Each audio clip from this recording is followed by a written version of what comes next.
Hey YouTube, what's going on? How you doing? How you doing? As you guys, some of you already know, Uncle Mike is not here right now. He is out helping on the other side of the world, helping people. And I am here. I'm just saying VB, also known as Steph, is here filling in for him. So we are going to get started with our next video in a second. Let me just pull this up here. I'm sorry. Feds bust Diddy's contraband, alleged Cassie harassment plot. So let's see what's going on with that, okay? All right, let's get right into it. On Diddy Combs. Oh, things have just gotten so bad for you. Y'all, the government is coming out swinging. They have issued another letter. They have said also that you can't trust this mofo. He is crazy. Sean Diddy Combs had contraband in his cell. But the contraband wasn't just notes. They're saying that they found perhaps maybe a cell phone, notebook, illegal electronic device. And the streets are saying they might have found some Tucci. I'm just saying the MDC is rife with people being able to move narcotics through. They commonly show up in drug And this is from Tisa Tells. I recognized the voice immediately when she started talking. Tisa cracks me up because she always says Tucci, and I think it's Tusi, but I don't know. I'm not a pharmaceutical professional here, but I thought it was Tusi. But anyway, Tisa Tells, thank you so much. And we are going to get back into this. tests in screenings. Now, what is the significance of that? Y'all, sit down. So much has happened, but we got to talk because, things are looking bad for Diddy. He tried it, but guess what? The prosecution is pushing back. Now, just to let you guys know, all of this is going through. The government is demanding to know who is the MDC raiding officer. The MDC, of course, is Sean Diddy Combs jail. Who was the person that authorized it? They said it's somebody in Virginia, out of this, that, and the third. The significance of this is the fact that the MDC, they regularly find weapons and also rugs in there. And it makes it so that they have to do regular prison raids. Raids happen all the time in MDC. I think when Sean Diddy Combs, what am I calling him Sean Diddy Combs? I think when Diddy actually got in there have been up to, I think, 6 raids that year because they're always trying to figure out, okay, how is this getting in? Who's letting this happen? Are the guards involved? We need to clean this up. Diddy is saying that this raid would never should have taken place. And the only reason they raided the place is because Diddy was staying there. The prosecution is looking at Diddy saying, have you lost your, what is not clicking? Like, are you losing it? Are you okay? Guards, check yourself for Tucci. That's what's going on. But let me read you the latest letter, okay? And then after I read you the latest letter, it's going to be really quick. We're going to get into exactly what this means because, this is not good for Diddy. Okay, so the letter says, Dear Judge, the government respectfully submits the attached declarations in response to the January 3rd order and further support of its opposition to the defendant's motion for a hearing and other relief. The government has signed a million affidavit saying, we did not plan the MDC raid. No, we didn't leak this to the news. No, we didn't do this. And no, we didn't do that. At the request of the Bureau of Prisons, the government respectfully seeks to file a declaration attached to Exhibit B under the seal. Based on communication with counsel from the BLP, the government understands that the information contained therein reveals sensitive law enforcement techniques and reveals the identity of an employee involved in the ongoing BLP-led investigation. All right? They also said, finally, with respect to Exhibit A, the prosecution team declaration, the government provides information requested by the court, but in doing so does not waive any applicable privileges, including law enforcement privilege and deliberation process privilege. Woo! Now, why is this so good? Baby, let's get into this because I will say one thing. The prosecution showed up. The prosecution clocked in, and we are here to see it. All right, let's go. Okay, so where do we start? Even though Diddy thought he did his big one, There's a few things that the government shot down and that the government also put on the table. And Diddy's team is scrambling. They are terrified because they thought they had the government on the ropes. I don't know if they truly believe the government has no proof or if they're just saying that so Diddy feels better. Okay, so let me take you on the overview and then we'll get into nitty gritty, right? They are saying that Diddy 100% was involved in witness intimidation and he used coded language, okay? He had a bunch of unauthorized communication methods. You know the BLP raid, right?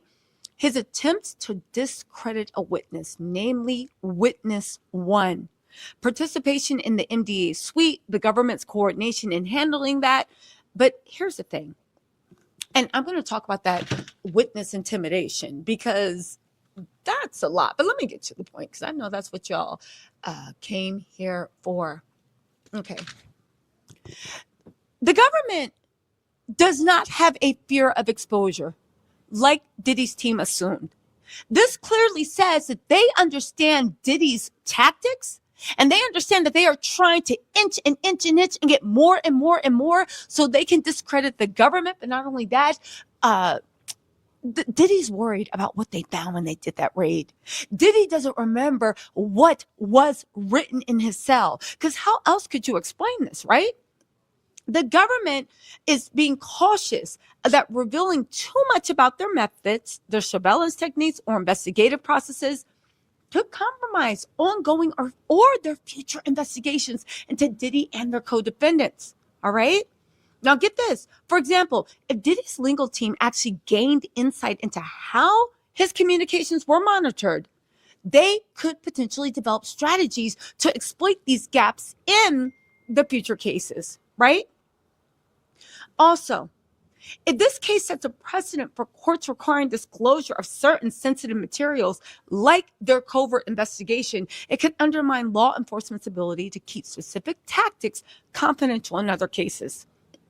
Also, the deliberate process privilege they speak of in that letter, it allows the government to protect internal discussions that led to their strategies in prosecuting Sean Diddy Combs. Now, if you guys don't know, Diddy's team has been hooting and hollering and saying, we deserve this information. They're literally saying, well, how'd you know we were guilty? Right? And just like, mofo, the question isn't how we knew. It's a question of, are you guilty? That nerve, all right?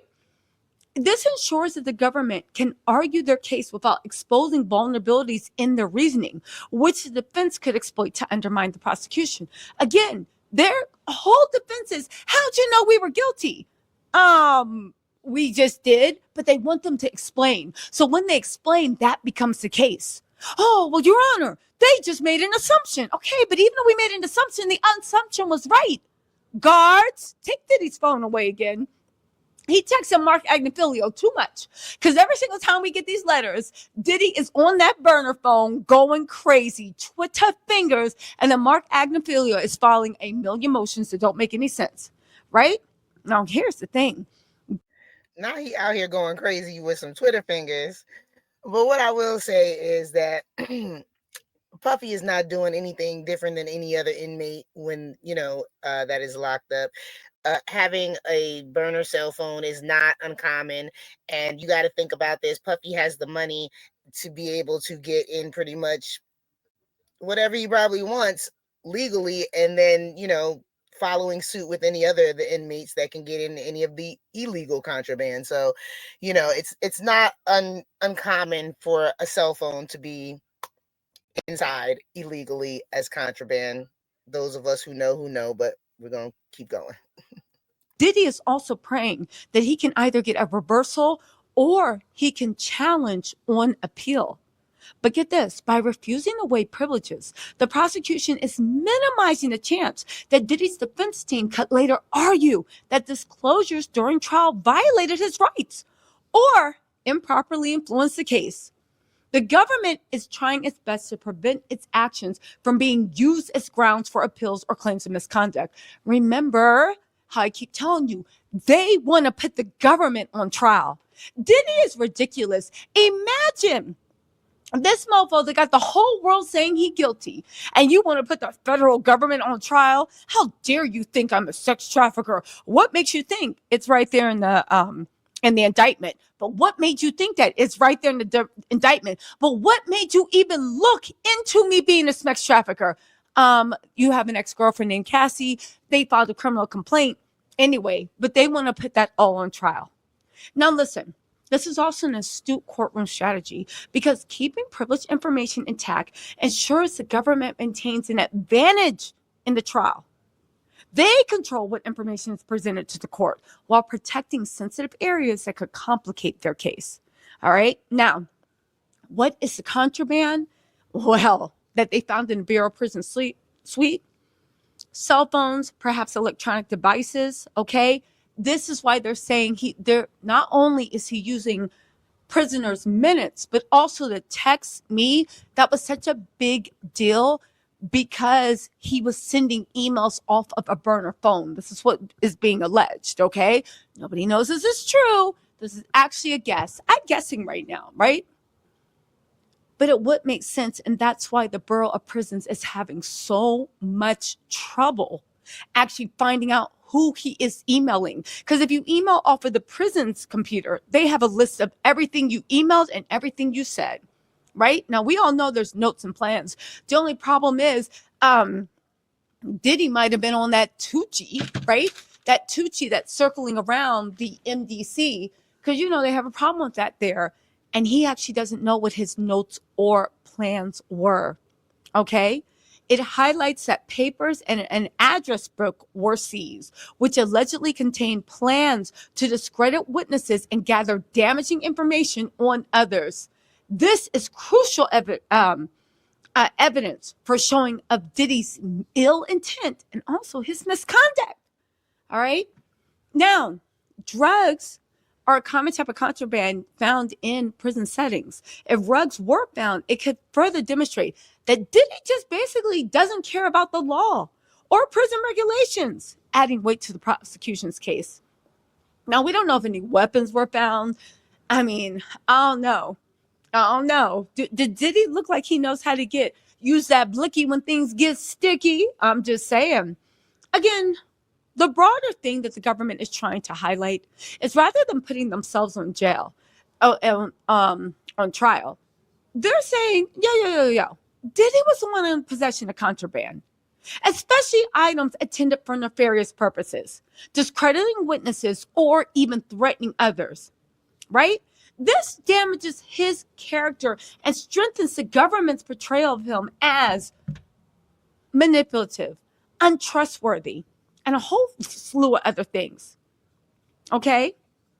Now, again, the government also does not want to give anything because they are not going to give defense an inch to play around in. They are determined to literally, they're not going to let defense undermine the public trust. Okay? Transparency around law enforcement actions, you got to remember, are a double-edged sword. While it assures accountability, revealing too much could lead the public to public criticism of their methods or accusations of misconduct, particularly because Diddy's team seems to be spinning that. Again, they know how the government, to a certain extent, makes the bread, and the fact that Diddy is a loaf of carrot cake with no cream cheese icing, they still want to say, well, why'd you bake it like that? What happened? Also, there are security risks. It could endanger law enforcement personnel or witnesses that they're concerned about involved in the case. Again, the government's actions are strong evidence that they have a lot, and Diddy is trying to deliberately discredit them, right? The significance of these privileges cannot be underscored, right? And Diddy's alleged misconduct. Again, with this letter, it looks like the government is saying, oh, hell no. Hell no. Do you know what's going to happen? We're not going on trial. Diddy's the one on trial. We will not be entertaining any more of your foolery anymore. Anyway, you guys, let me know what you think in the comments. I'll talk to y'all later. Bye. So yeah, so I've said this too from the beginning. Puffy is not here with us. he is somewhere else in his mind of where he thinks he's fighting this thing, and he's just not here with us. And because he's not here with us, his thoughts and how, how he should be treated, what should be going on, what people should believe is just totally askew from where we are right here. Like, we see exactly what's going on, how this is playing out, what it's looking like. He doesn't see it the way we do. And so with that, I don't know. You guys let me know what you think. I'm about to get out of here. Take it light, take it slow. Tell him Uncle Mike, and I'm just saying VB told you so. All right, guys. Bye.